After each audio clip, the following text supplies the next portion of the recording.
Welcome, everybody, to the Snapped podcast. My name is Tyler Kluver, and let's consider this a personal audio journal of mine. A lot of rambling, a lot of random stuff, anything relevant in my personal life that has to do with health, fitness, diet, business, being an entrepreneur, and simply trying to unlock the avenues of personal growth that help me find the most happy, fulfilling, and free life that I can live. I hope that you guys can take something away from the show and maybe find some entertainment in it as well. Thank you so much for listening, and let's get to it.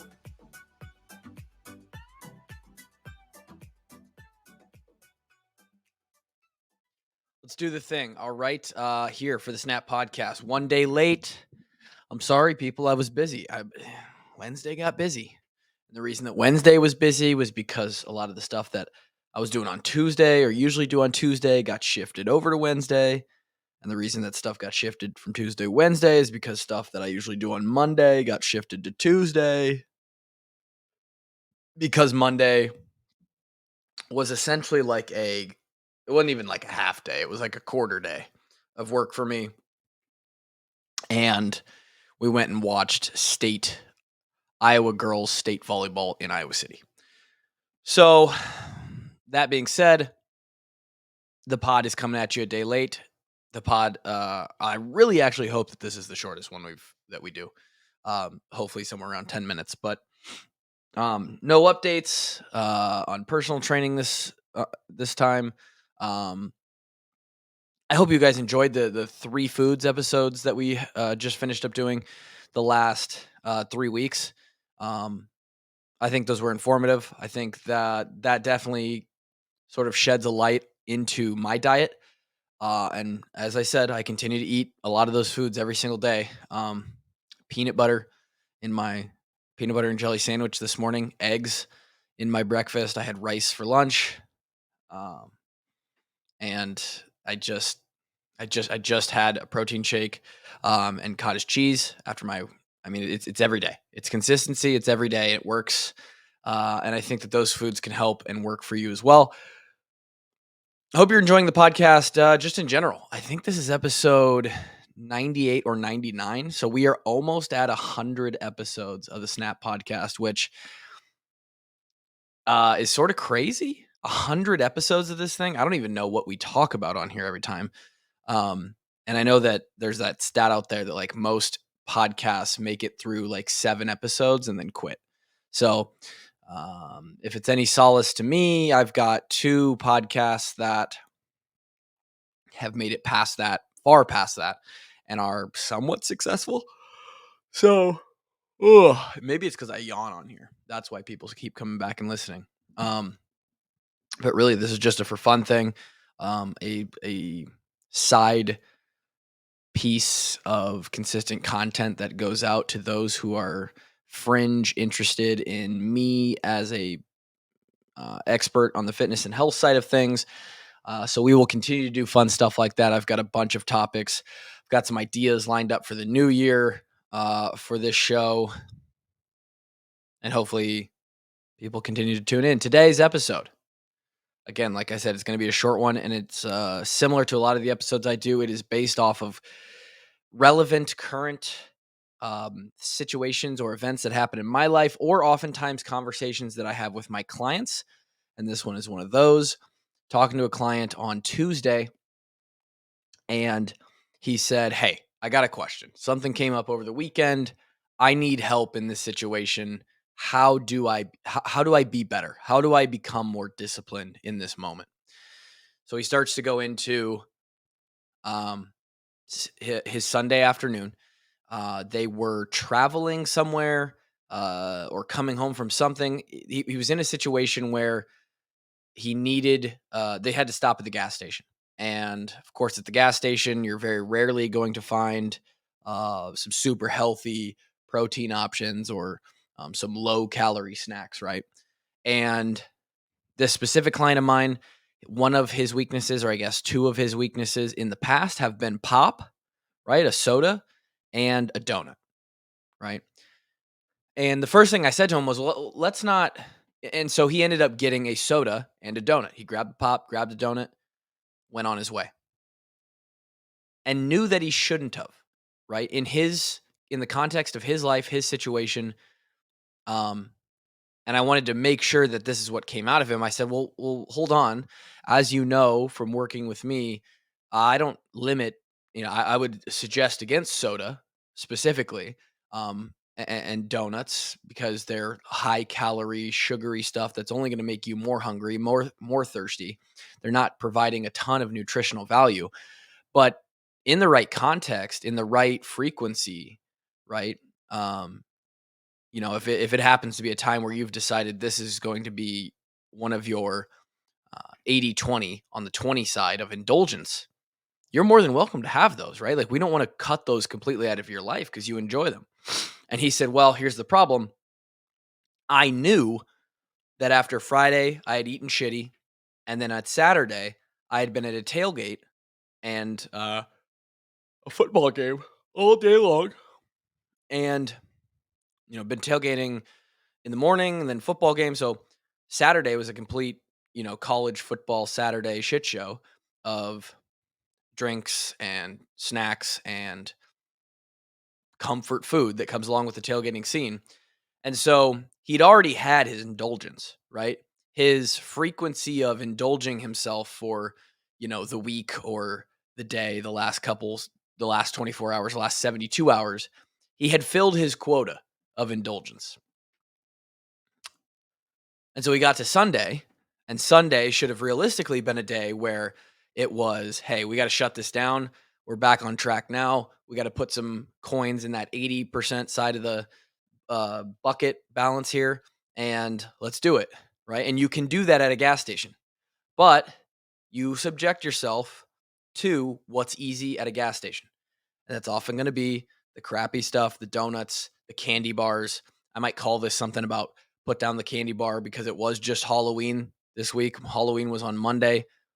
Plenty of opportunities for you or your kids to have an excuse to bring candy into the household, chocolate, gummies, all this stuff that, again, provides no nutritional value, tastes good for a few seconds, but not a lot of value in getting you towards your nutritional goals.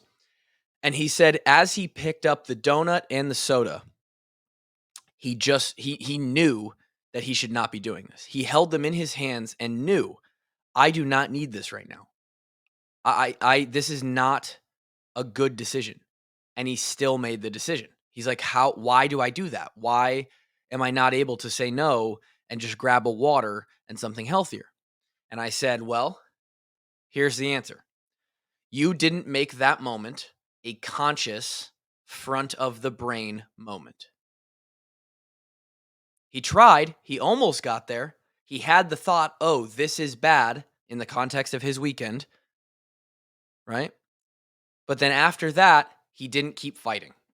You have to consciously keep fighting in that moment.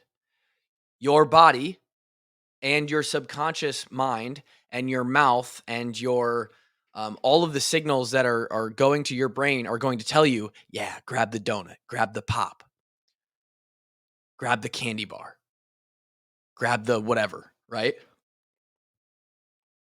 And they're going to keep telling you that until, but in the end, you have the conscious decision to grab whatever you grab, pay for it, and walk out. You will always have no one, not even some weird alter ego inside of you, has the end decision, the end power, the end control of grabbing something and walking out with it. You eventually have to make that conscious decision. And when we slough it off and we subconsciously push that negative feedback loop of, no, this is not what we should be having, we just push that down, we're going to justify it in our brain. You will tell yourself, oh, this is okay. Because in the moment, the amount of joy, the amount of pleasure that those, specifically the donut and the pop brings you, how long those last, it doesn't seem like on the flip side of that, the negative is there for that same amount of time. What do I mean by that? The time it takes you to eat that donut and drink that pop, let's call it 10 minutes. You do not consciously recognize, um, wow, with all the yawns today, you do not consciously recognize in those 10 minutes any sort of damage done to your body, to how much you weigh. If you do feel crappy after eating or drinking stuff like that, it might not even have set in yet. It might be an hour later or that night or the next day. So none of the negative feedback of making that decision has hit you yet. In the 10 minutes, there's nothing to counter the positive pleasure feedback loop that you're getting from it as well. So your brain tricks you and says, this is fine, right? It's a little bit like the opposite of when you do a really hard workout. During the 10 or 15-minute workout, you're actually probably not losing a whole lot of the body weight. You're not probably getting a whole lot fitter. Your muscles aren't growing when you're going through that really tough set. All you're getting is the negative feedback loop of, oh shit, this burns. This is painful. I can't breathe.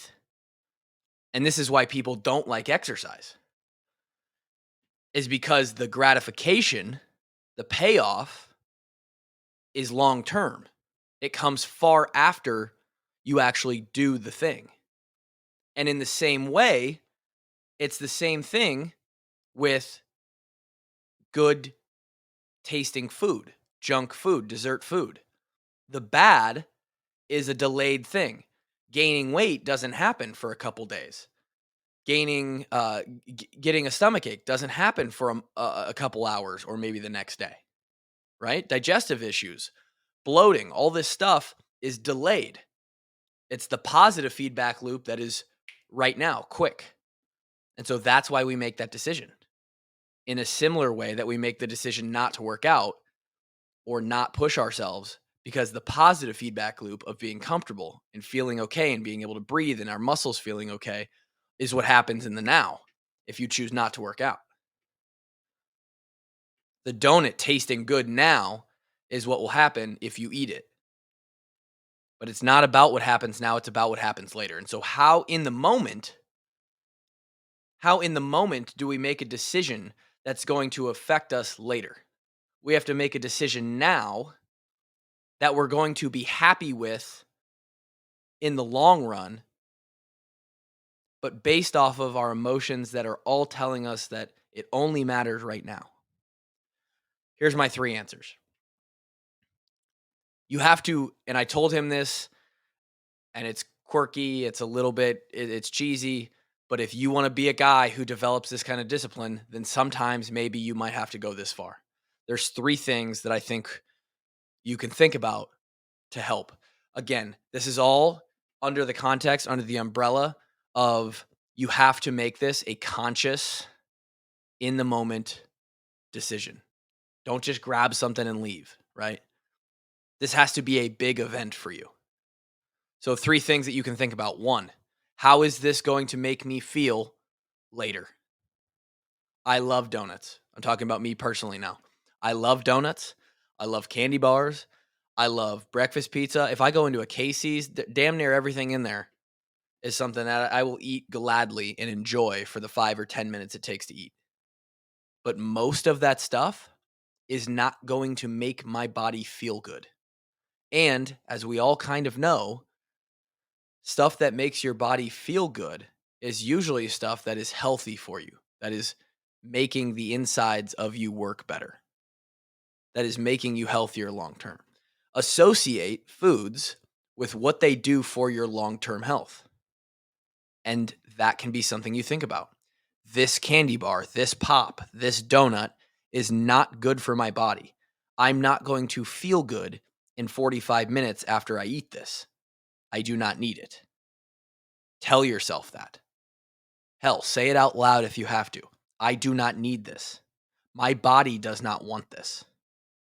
Number 2, you can think about this as a game, right? You can gamify it. You could even tell yourself, damn, I really want this right now. I want this. It would taste so good, but I simply know, and this is just from knowing in general, and it goes all the way back to the original thought that my client had of, I know I shouldn't grab this. So now you have to play a game of, I'm a toddler.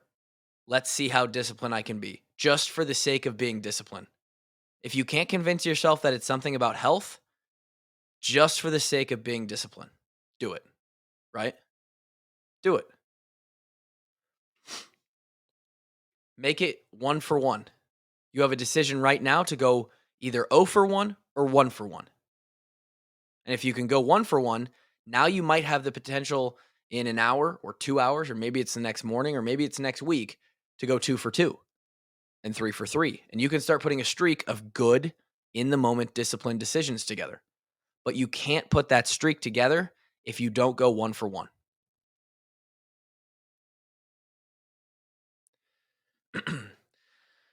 Number 3, I forgot. What was I going to say? So you can make it a game. You can think about how it affects your body. And number 3 was, I don't know what the other one was. It might have just been the flip side. I might have combined 2 in there, but it might have just been the flip side of the health part, right? Think about the potential of what you could get and what that will do for you, right? So if I grab the water instead of the pop, if I grab the beef jerky instead of the Sour Patch Kids, how will that be better for me? How is that helping me? Oh, you can look at it this way. And this is more of a zoomed out decision that you can use in all of your life, but you can apply it to this situation as well. And this is sort of how I look at things if I really want to break things down to the nitty gritty and I'm having trouble making a decision, because this makes it black and white. You make it black and white. I just sort of said the answer. What does that mean? Well, you have a decision to go one way or the other. Healthy or not, work out or not, take a walk or don't, read a book or don't, whatever it may be. It's black or it's white. You then consciously, in your brain, or maybe even out loud, say, what is my goal? Do I want to lose weight? Do I want to get stronger? Do I want to look better? Do I want to sleep more? Generally, the answers are going to be yes if you're health focused and you have goals. And then it's very simple. You look at your decision, you look at the 2 options in those decisions, and you say, one of these takes me on the path right to where I want to be, of consistency and discipline and something that will make me better at whatever. Or the other path leads me down the other. Make it severe. Take it to the extremes. Because in reality, maybe it's closer than that. Maybe it's like a hot dog at the gas station, or it's either deciding to eat the hot dog or not eat the hot dog, and you don't need it. You know, if you eat it, sure, maybe it's 300 calories over the course of a week. That might be 0.1 pounds that you would gain off of that hot dog or something along those lines. It's not going to make a huge difference. The problem is if you make those decisions and you constantly slough off it's not that important, 20, 30, 50, 100 of those small decisions start to add up. And more importantly, the fact that you're choosing the easy way out 20, 30, 50, 100 times turns you into the kind of person who, when it comes to bigger decisions, doesn't take the right path when it means more. So make it black and white. Decide clearly, evaluate and show yourself which side takes me further down the lane of progress, which one takes me back a step, and then make the decision. Be an adult and make the decision. I'm going to end this podcast because I see it's right before 20 minutes. I hope that makes sense. Put down the candy bar. Be disciplined in the situation, in the moment. It's black and white. Be better, be disciplined. Thank you guys for listening. We'll talk next time. Peace.